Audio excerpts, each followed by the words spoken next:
Arestado sa Cagayan ang dalawang hinihinalang taga-suporta ng teroristang grupong ISIS. Nakuha sa kanilang bahay ang ilang pampasabog, dokumento at pati hinihinalang watawat ng grupong ISIS. May report si Cedric Castillo. Sa cellphone video na ito nakuha sa search operation ng Criminal Investigation and Detection Unit ng Cagayan Police. Makikita ang itim na bag na natagpuan sa isang bahay sa bayan ng Bagao. Sa loob ng bag, may ilang dokumento, mga baril, at isang hinihinalang improvised explosive device o IED.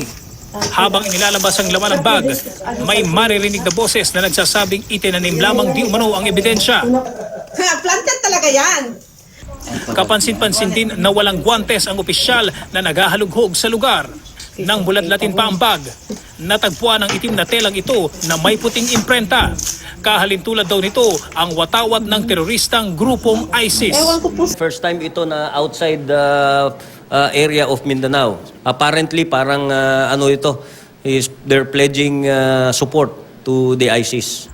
Dalawa ang arestado kasunod ng operasyon. Kinilala silang sina Altero Carriaga at Greg Carriaga. Hinihinalang mga miyembro ng Siyuful Khilafa Luzon Group ang magkapatid. Nasa kustodiya sila ngayon ng Region 2 Field Unit ng CIDG. The two arrested persons were members of the Northern Jihadist Group from Bagao, Cagayan.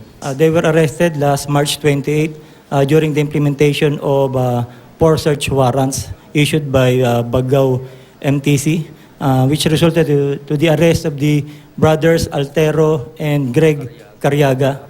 Sa kabila nito, pagtitiyak ng PNP. Hindi ba nakaka-alarma ito, sir, na they are outside Mindanao? Well, hindi pa naman dahil sabi ko nga itong mga grupo lang naman ito gusto lang magpakilala sa tingin namin. No? So far, wala naman sila nagagawang hostilities or atrocities dun sa lugar na yon.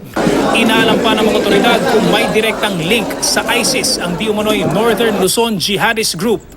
Ang Armed Forces of the Philippines naman nagpasalamat sa mga individual na nagbigay ng impormasyon para maaresto ang dalawa. Cedric Castillo, GMA News.